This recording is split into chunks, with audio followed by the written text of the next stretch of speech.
Nice shirt. Thank you.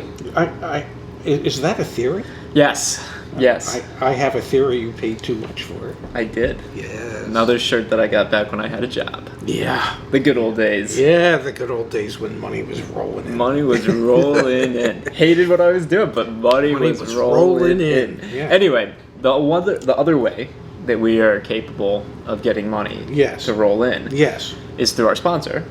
FindTheBestCarPrice.com, ladies and gentlemen. It's the major goal in everyone's life. Dude, you were selling it. You're selling it. Yeah. You know what else sells? No, what? Sex sells, Dad. Show them the guns. Show them the guns. We should get... Yeah. If this video gets 2,000 likes... Yeah. I'm trying to make it so it's unrealistic. Yeah, it'll never happen. My dad will get Find the Best Car Price tattooed on his arm, right? 200,000 200,000 likes. And I might be in on that, but I seriously doubt it. The issue is our sponsorship agreement is like, it's like a fixed price. So even if we got like 200,000 likes and like 5 million views. Yeah. It's not going to say FindTheBestCarPrice.com. Look at your dad. All right, anyway, link down below, FindTheBestCarPrice.com because /insider. the major thing you want to do in your life is FindTheBestCarPrice.com. Find the best car price. And the best place to find that best car price is at FindTheBestCarPrice.com /insider. Thank you, Jeff. Say it with your chest, man.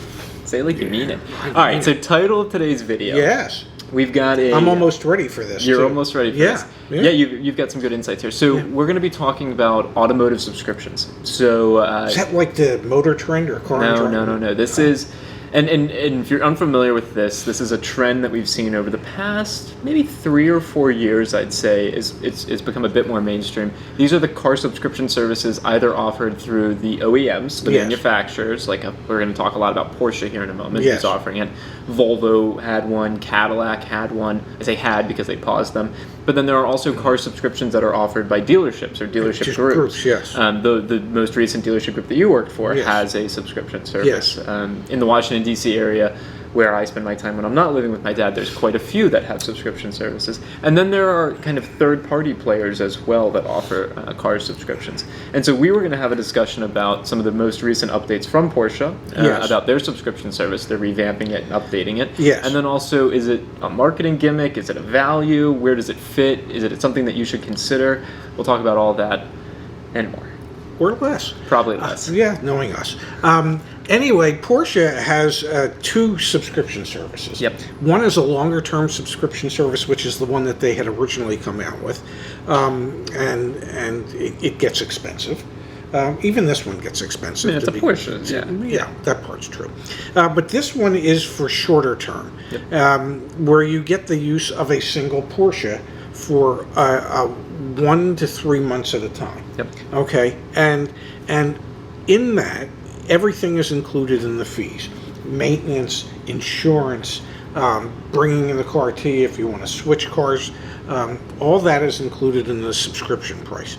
Now, they're doing this newer service in 4 markets in America: Atlanta, Los Angeles, San Diego, and Phoenix. And they're actually using different stores, or a store in each one of those 4 cities. Lucky for us, Porsche North Scottsdale is the Porsche store that they're using in Arizona, in the Phoenix market. And, well, it just happens to be located in the dealership complex that I worked in when I worked at Acura North Scottsdale, and we still have friends at that dealership. So we should be able to get some insights, and insider insights from the general manager of that dealership to find out what they think it's going to bring to them, how much they think it will help grow the business. Because some of the things that I've seen so far that are really interesting when you look at it, in the markets where they've done something like this before, 80% of the participants are new to Porsche altogether. Yeah. And many of them are younger than the average age of what Porsche buyers or lessees are. So I think that's a really important point, because the whole reason that I understand it for these subscription services is to find a level of convenience and price point that's attractive enough to bring new people into the brand. Oh, absolutely. And we've seen other manufacturers take different approaches to this. I think of Mercedes bringing the A-Class to the United States. Why does the A-Class exist? Well, it's not going to exist anymore in the United States. Well, but what was the to have a lower price point to attract younger people so to that the it's brand. and so I think that's exactly what Porsche is trying to do. Mm-hmm. Volvo was trying to do. Cadillac was trying to do. Yes. It's like, let's appeal to millennials. Yes. Does it appeal to millennials? I don't know. You know? Well, I think if 80% of the customers are new to Porsche and are younger, then there is some appeal. Sure. That otherwise those people would have never thought that they could actually afford to do a Porsche. I guess or it is maybe that's what they felt. I don't know. It is important to mention these subscription services pretty much across the board. They are kind of all-inclusive, is I guess the way you would phrase it. So you just sign theoretically one piece of paperwork and your insurance is taken care of, your maintenance is taken care of. If you want to, generally speaking, if you want an SUV one week and a sedan the other, that's included. And yes, so there's in a the lot longer term ones, that is included. In this particular one, you have to agree to stay in a vehicle up to no less than 1 month at a time. Yeah. Okay. And they actually, most of them have some form of activation fee. This new Porsche Drive, the activation fee is $595. But if you sign up for a 3-month program or longer, then they'll waive that activation fee. But you're going to say to yourself, well, what does it cost? Well, at the low end, to have the availability of a Macan to drive. And this is the Porsche Drive program. Yes. Yeah. It's $1,500 a month. So do you only get access to the Macan at that level? At that level, you only get access to the Macan. I don't understand. Now, you might be able to get access to different variants of a Macan. Yeah, but to me that's a bit confusing because part of the allure of a subscription service is that capability to like have a Macan 1 week or 1 month and then the next month have the idea behind this is it's more akin to short-term rentals. That's actually a really good point. Yeah. Than it is to a real year-round commitment to a subscription service. No, that's a good point. Okay. Then I guess that my question to you would be, if I do need a Porsche Macan for a 3-month period of time, what alternatives do I have? It's not like I can get a 3-month lease. It's not like I can... I mean, I guess I could rent cars or take Ubers and Lyfts for 3 months, but that's not going to be a Porsche Macan. Well, unless it's a really overpriced Lyft or a Lyft driver. Yeah. No, so I guess when I work understand... in the high-end market in Vegas, ladies and gentlemen. Possibly. Yeah. But I guess what I'm saying is, like, if that is your use case, then this is a really attractive offer. Yes. But I imagine that's a pretty limited use case. I would think so. I just know that the cost to do it is astronomical. Okay, so $1,500 for Macan. Sorry, is the low end, and the high end is $2,600 a month for the 911 Carrera. So if you're spending even $1,500 a month for a car, any type of car, that's a pretty hefty commitment. Now, I know that the dealer group that I used to work for, and they started their subscription service, and I believed it started at, it was either $700 or $750 a month. And this is the group back in the DC area, not Arizona. And it didn't at that rate. It didn't give you access to all the vehicles they had. What was interesting though about theirs, Dad, that I think is, I'm sorry to cut you off, but really important to mention. You're not that sorry. I'll be very brief. No. Is since that was from the dealership group, they offered a suite of access to a suite of vehicles across different brands. Yes. And different levels. Of cars and vehicles and SUVs. Yes. And at $750 a month to have access to certain Porsches or BMWs or Audis or Cadillacs or Land Rovers, whatever it may be, and that includes your maintenance and your insurance and everything else. Well, that's about, I don't know, $150 a month less than what you currently invest on a monthly basis to have a car. Definitely. And if you consider that the average car payment in America today is somewhere around $550 plus insurance and maintenance, well, guess what? You're at $750 a month.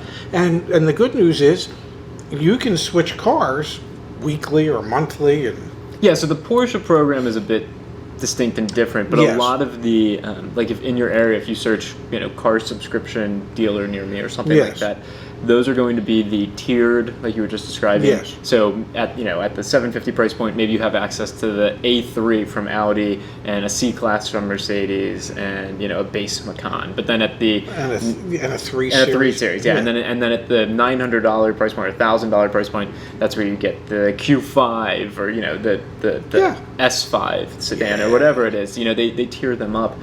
But it really, to me, I guess the question I have to that is it a marketing gimmick or is it a value? And I guess that's subjective to each person, but what's your take on it? I personally think, and that's just me, when they first started coming out with subscription services, I thought it was a no-brainer. I thought that a lot more people would sign up for it than have at this point. And the reason I thought it was a no-brainer is if it's $700 or $800 a month, and that includes everything. The only thing you pay for is gas, and you have access to some of the more exotic, more expensive vehicles that are available, and you can switch out as often as you'd like, or even if there's limited times you can switch out, and they bring the vehicle to you. Why wouldn't you want to do it?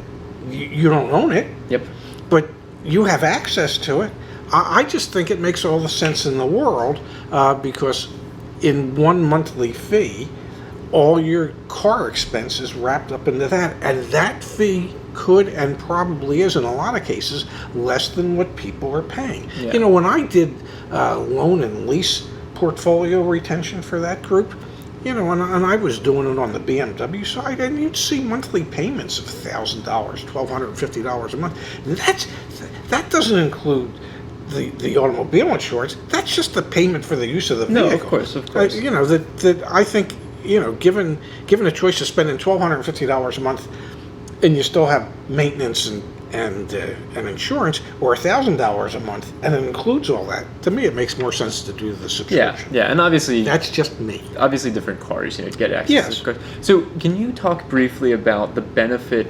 This is on the dealer side. The benefit to the dealer of having a subscription service, because it's super interesting how this works. Well, for the dealer group that I worked for, and I wasn't there when they put this together, but I assumed what they were doing is they were taking retired service loaners and using those for the subscription fleet.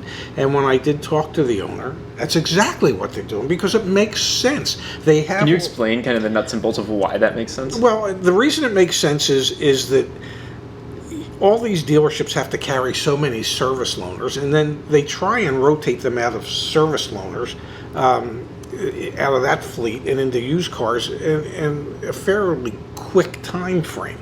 And so they only get to write them down a little bit, and they don't become that much less expensive than a new one. Yep. So if you then move it into a subscription service vehicle and you can continue to write it down, when you do finally ultimately put it into your used car inventory, you'll be able to price it significantly below other similar vehicles, so that it would make it more enticing to the ultimate retail buyer. And also, you were generating revenue. Oh, absolutely. While you're writing down the vehicle. So that's conceptually, that's what's really important, and why you're going to see probably a lot of dealerships offer this. There's many dealer groups that are doing this. This. Definitely. Yeah. And you'll see the big ones like AutoNation will inevitably have one. But it's important to understand there's OEM, there's manufacturer-sponsored ones, Carpe by Volvo. I forget what the Cadillac one was. This Porsche Drive. It doesn't matter. It's not BMW has one, Mercedes-Benz, right?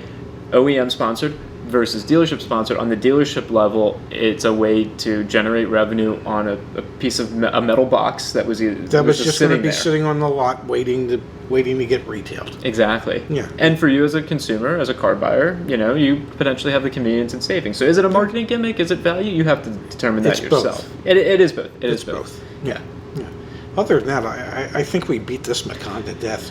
That was good.